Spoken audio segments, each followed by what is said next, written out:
जी बिस्मिल्लाहिर्रहमानिर्रहीम। Welcome back in a new video tutorial. और आज की वीडियो ट्यूटोरियल जो है वो इम्पॉर्टेंट है एफएससी पार्ट 1 के स्टूडेंट के लिए, क्योंकि आज से उनके एग्ज़ाम में आने वाले जो मेन एमसीक्यूज़ हैं स्मार्ट सिलेबस से वो हम सॉल्व करेंगे। और आज इस वीडियो में चैप्टर नंबर 1 और चैप्टर नंबर 2 जो है उनको सॉल्व किया जाएगा, जबकि ये जो सिलसिला है एमसीक्यूज़ के सॉल्व करने का बायोलॉजी का, ये हम इंशाल्लाह टिल देन एग्ज़ाम जो है आपके इंपॉर्टेंट एमसीक्यू सॉल्व करेंगे। सो आज की वीडियो स्टार्ट करते हैं, लेकिन अगर अभी तक आपने चैनल को सब्सक्राइब नहीं किया तो काइंडली इसे सब्सक्राइब ज़रूर कर लीजिएगा। हमारा पहला एमसीक्यूज़ है, the study of internal structure is morphology, anatomy, histology, physiology. तो वन बाई वन हम देखते हैं। मॉर्फोलॉजी स्टडी ऑफ शेप्स को कहा जाता है। एनाटमी जो है इंटरनल स्ट्रक्चर की स्टडी को कहा जाता है। सो पहला एमसीक्यूज़ का आंसर तो ये हुआ, लेकिन आगे भी मैं क्लियर करता चलूँ कि हिस्टोलॉजी जो है वो स्टडी ऑफ टिश्यूज़ को कहा जाता है, और फिजियोलॉजी जो है वो स्ट्रक्चर्स और फंक्शन रिलेटेड टू स्ट्रक्चर जो है उसको स्टडी कहते हैं। Question number 2 है जी, the branch of biology which deal with the use of living organism systems और process in manufacturing and services industry is called. कि आपके पास लिविंग ऑर्गेनिज्म है, उन लिविंग ऑर्गेनिज्म को आपने सिस्टम के या उनका सिस्टम्स है, उनके सिस्टम्स को आपने यूज़ करना है और मैन्युफैक्चर करना है किसी भी सर्विस को in industry, then this process is या this field is known as biotechnology. इसके अलावा भी जितने भी एमसीक्यूज़ हैं साथ में ऑप्शन है वो मैं क्लियर करता चलूँ। Molecular biology, study of molecules और biochemical molecules related to living organism. Social biology, social interaction of human being और any organism with its environment. और human biology, study of the human beings. Question number 3 है जी, the branch of biology which deal with the ancestral history of organism is called. Ancestral history से मतलब ये है कि आपने एक लिविंग ऑर्गेनिज्म के जो एंसेस्टर्स हैं उनसे उसका रिलेशन देखना है। तो इस तरह की स्टडी करने के लिए जो ब्रांच है उसे हम इवोल्यूशन कहते हैं। सो ऑप्शन डी जो है वो करेक्ट है। जबकि genetics study of genes and transfer of gene from parents to offspring. Palaeontology study of fossils and morphology as I discussed about morphology in earlier first MCQs. Next है जी, the study of distribution of animal in nature is called. Distribution of animal in nature, ये जो है ये important एक line है। Sorry ये अगर टच हो रहा है तो, study of distribution of animal in nature is called, ये आपके पास इंपॉर्टेंट सी एक लाइन है। तो ये जो है ये स्टडी किया जाता है जू जियोग्राफी में। बायोलॉजी की ऐसी ब्रांच जिसके अंदर हम डिफरेंट ऑर्गेनिज्म को उनके नेचर के हवाले से वो डिस्ट्रीब्यूशन जो होती है उसको स्टडी करते हैं। उसके बाद है histology is the study of cells, functions, tissues और फॉसिल्स। तो हिस्टोलॉजी जो है वो टिश्यूज की स्टडी को कहते हैं, ये भी हम ऑलरेडी बात कर चुके हैं पहले एमसीक्यूज में। Study of cells cytology, study of function ये बेसिकली फिजियोलॉजी को कहते हैं, एंड स्टडी ऑफ फॉसिल्स जो होगी वो पैलेंटोलॉजी होगी। 6 एमसीक्यूज है, the study of parasites is called palaeontology, histology, microbiology और पैरासाइटोलॉजी। तो study of parasites is named as parasitology.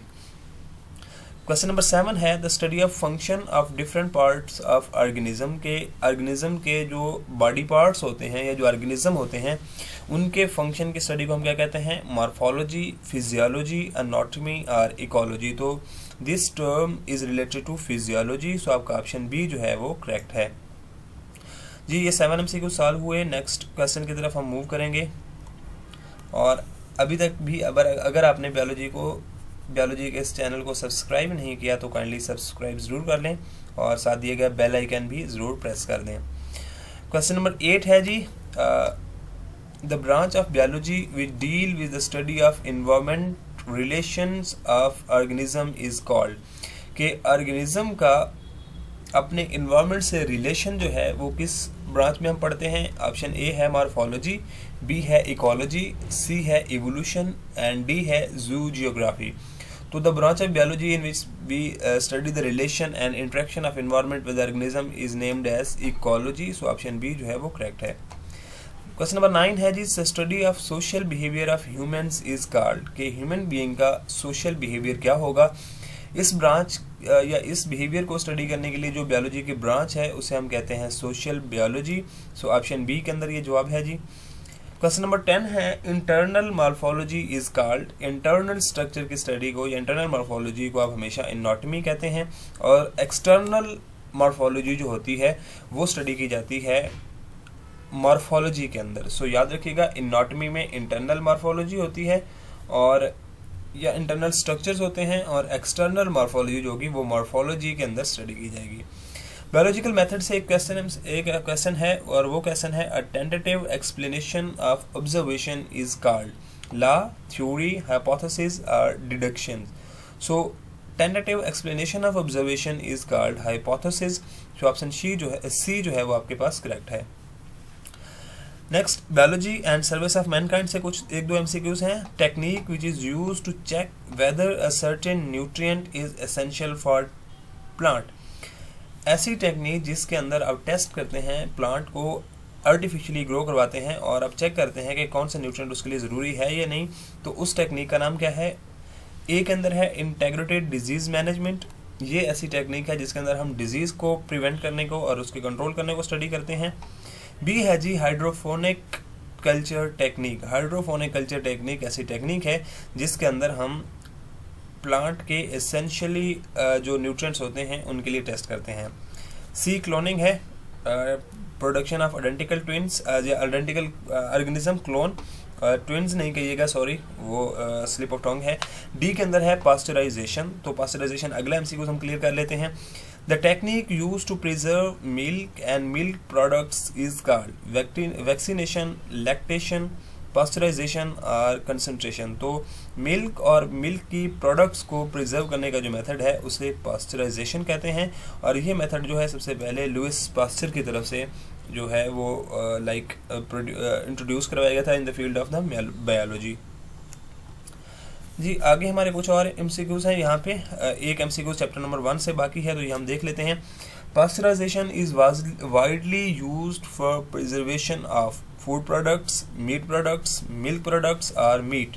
तो ये अभी ऊपर वाला एमसीक्यू जो है उसमें हमने क्लियर किया है कि मिल्क और मिल्क से रिलेटेड जितने भी टेक्निक्स हैं उसको प्रिजर्व करने की, उसे हम पास्चराइजेशन कहते हैं। सो ऑप्शन सी जो है ये आपके पास करेक्ट है। फर्दर हम मूव करते हैं जी क्वेश्चन आपके चैप्टर नंबर 2 के एमसीक्यूज की तरफ। चैप्टर नंबर 2 के एमसीक्यूज में हम देखेंगे the percentage of water in bacterial cell is about, कि बैक्टीरियल सेल के अंदर वाटर की परसेंटेज क्या है। 15%, 18%, 50% और 70%। तो ये आपको बायो का जो चैप्टर नंबर 2 है फर्स्ट ईयर का, उसके फ्रंट पेज पे एक टेबल बना हुआ नज़र आएगा। तो वो टेबल बहुत ज़्यादा इंपॉर्टेंट है, उसमें से ये एमसीक्यूज है। तो इसके अंदर जो परसेंटेज होती है बैक्टीरियल सेल के अंदर वाटर की, वो 70% होती है। सो ऑप्शन डी जो है ये करेक्ट है। ऑप्शन 2 के अंदर है in bacterial cell the water percentage is, के बैक्टीरियल सेल के अंदर वाटर की परसेंटेज क्या है। तो वही ऊपर वाला क्वेश्चन उसको रीशेप कर लिया गया है। तो ये आपके पास ऑप्शन ए है 70%। इंपॉर्टेंस ऑफ वाटर में से 2-3 एमसीक्यूज हैं। पहला एमसीक्यूज है जी the amount of heat absorb by water it change into gas is called. अच्छा, आपको ये पता होना चाहिए कि लिक्विड से गैस का कन्वर्जन को जो प्रोसेस है उसे हम वेपोराइजेशन कहते हैं। तो वाटर को गैस में कन्वर्ट करने के लिए जो हीट रिक्वायर्ड होती है वो हीट ऑफ वेपोराइजेशन है। सो ऑप्शन बी जो है वो करेक्ट है। ये आपके पास option B is correct one. Next है जी the specific heat of vaporisation of water, या ऊपर वाले एमसीक्यू से रिलेटेड ही एमसीक्यूज है कि हीट ऑफ वेपोराइजेशन कितनी है, और ये बहुत ही ज़्यादा इंपॉर्टेंट एमसीक्यूज है, मेनली एग्जाम के अंदर रिपीट होता है। तो आपके पास heat of vaporisation of water जो है वो 574 किलो कैलोरीज पर किलोग्राम है, कि 1 किलोग्राम वाटर को गैस के अंदर कन्वर्ट करने के लिए हमें उसे 574 किलो कैलोरीज जो है वो एनर्जी देनी पड़ती है। नेक्स्ट एमसीक्यूज है brain cell of human contain water, के ब्रेन सेल के अंदर जो ह्यूमन का ब्रेन सेल है उसके अंदर वाटर की अमाउंट क्या होती है। 25%, 35%, 55% और 85%। तो the correct answer is 85%। Next है जी the percentage of water in human bone cell is, ये भी इंपॉर्टेंट एमसीक्यूज हैं दोनों, ब्रेन सेल्स का भी और उसके साथ साथ बोन सेल का भी। तो 18, 19, 20 और 25%। तो जो आपका बोन सेल होता है उसके अंदर जस्ट 20% जो है वो वाटर होता है। सो ऑप्शन सी जो है वो करेक्ट है। नेक्स्ट MCQ है जी, पेप्टाइड बॉन्ड इज बिटवीन। अच्छा, पेप्टाइड बॉन्ड होता क्या है? सबसे पहले तो एक अमाइनो एसिड जो है जब दूसरे अमाइनो एसिड के साथ लिंक होता है तो एक अमाइनो एसिड के कार्बोक्सिलिक ग्रुप का कार्बन और दूसरे अमाइनो एसिड के अमाइनो ग्रुप का नाइट्रोजन जब आपस में बॉन्ड बनाते हैं तो उस बॉन्डिंग को हम पेप्टाइड बॉन्ड कहते हैं। तो ये बॉन्ड होता है कार्बन और नाइट्रोजन के दरमियान। तो ऑप्शन सी जो है वो आपके पास, सॉरी ऑप्शन ए जो है वो आपके पास करेक्ट आंसर है जी। हम फर्दर मूव करते हैं।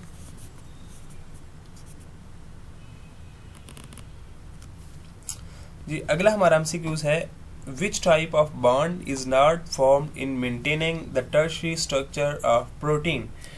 टर्शियरी स्ट्रक्चर प्रोटीन का ऐसा स्ट्रक्चर है जिसके अंदर मेनली सारे जो प्रोटीन होती हैं वो एक कन्वोल्यूटेड फॉर्म में, कॉइल्ड फॉर्म में और हाईली कंपैक्टेड फॉर्म में मौजूद होती हैं। तो वहाँ पे कौन से बॉन्ड मौजूद होते हैं, लेकिन इस आंसर के अंदर इस क्वेश्चन के अंदर ये पूछा गया कि वहाँ पे कौन सा बॉन्ड मौजूद नहीं होता।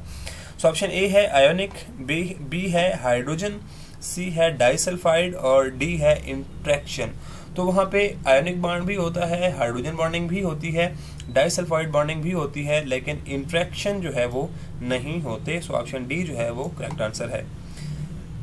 नेक्स्ट है जी, keratin is an example of fibrous protein present in. इसी क्वेश्चन के अंदर दो MCQs हैं। पहला MCQs ये है कि केराटिन कौन सी प्रोटीन की एग्जांपल है, ग्लोबुलिन प्रोटीन की या फिर फाइब्रस प्रोटीन की। तो याद रखिएगा फाइब्रस प्रोटीन की एग्जांपल केराटिन है और केराटिन हमेशा आपके नेल और हेयर के अंदर जो है वो प्रेजेंट होती है। ये भी बहुत ज़्यादा इंपॉर्टेंट MCQs है, मेनली रिपीट होता है, तो इसको भी अच्छे से याद कीजिएगा। क्वेश्चन नंबर 10 है, amino acid are link to each other by. अभी मैंने ऊपर क्लेरिफाई किया है कि कार्बन और नाइट्रोजन के दरमियान जो बॉन्ड बनता है जिसे हम पेप्टाइड बॉन्ड कहते हैं और ये लिंक करता है टू अमाइनो एसिड को। Haemoglobin is fibrous protein, coiled protein, globular protein और डबल कॉइल्ड प्रोटीन। तो याद रखिएगा हीमोग्लोबिन, एंजाइम और एंटीबॉडीज ये ऐसी प्रोटीन हैं जो कि ग्लोबुलर प्रोटीन के एग्जाम्पल हैं। सो आपके पास ऑप्शन सी जो है वो करेक्ट है। नेक्स्ट MCQs है, the most abundant organic compound in mammalian cell is water, protein, carbohydrates और लिपिड। सो वाटर बेशक प्रेजेंट होता है हाई क्वांटिटी में, लेकिन वाटर जो है वो इनऑर्गेनिक कंपाउंड है। सो ऑप्शन सी के अंदर कार्बोहाइड्रेट्स जो हैं ये आपके पास ऐसा कंपाउंड है, ऑर्गेनिक कंपाउंड, जो कि मेनली ऑर्गेनिज्म के अंदर मौजूद होता है। क्वेश्चन नंबर 13 है, percentage of carbohydrate in mammalian cell is. कि मेमेलियन सेल के अंदर कार्बोहाइड्रेट्स की परसेंटेज क्या है? That is 4%। Option D is correct one. Human tissue have 85% water in cell of. Again वही क्वेश्चन रिपीट हुआ है, रीशेप किया गया है, तो ब्रेन के अंदर 85% होता है। Number of amino acid in each turn off alpha helix is. Alpha helix क्या होता है? जब आपका DNA मेनली कॉइल कर रहा होता है तो उस दौरान आपका अल्फा हेलिक्स बनता है और अल्फा हेलिक्स के दौरान अंदर जो है आपके 3.6 अमाइनो एसिड जो है वो एग्जिस्ट करते हैं। सो ऑप्शन बी जो है वो करेक्ट है। नेक्स्ट है जी, the specific heat of vaporisation of water in kilo calories per kilogram is. ये अभी हम ऊपर सॉल्व करके आए हैं, 574 किलो कैलोरीज पर किलोग्राम। तो ये आपके कुछ MCQ सॉल्व हुए, रिमेनिंग वन हम देखते हैं जी। आपका एक ही MCQ रहता है जी, वो है human tissue contain about 20% water in. Again एक और MCQ को रीशेप किया गया है और वो आपका जी 20% किसके अंदर होता है? Brain cell, bone cell, kidney, skin cell. या you got it right, the correct answer is bone cell जी। तो इस तरह आपके चैप्टर 1 और चैप्टर 2 के MCQs क्लियर हुए। अगर आपको अभी भी कोई प्रॉब्लम है तो मुझसे ज़रूर कमेंट सेक्शन में बात कीजिएगा। और इसके अलावा इंशाल्लाह थर्ड चैप्टर के MCQ जो है बहुत जल्द आपके साथ शेयर किए जाएंगे। तब तक के लिए अपना बहुत सारा ख्याल रखिए and wishing you good luck for your exam. See you soon. अल्लाह हाफिज़।